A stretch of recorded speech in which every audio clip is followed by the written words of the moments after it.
a 2-leg game and to make it. We played the first one. On Tuesday, we'll play the second one.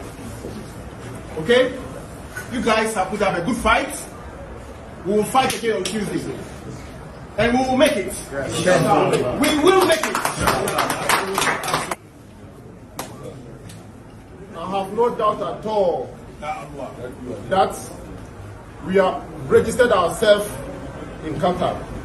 The spirits that you have shown on the field today, every single Ghanaian is proud of you. And I'm telling you that whether good or bad, I'm with you forever.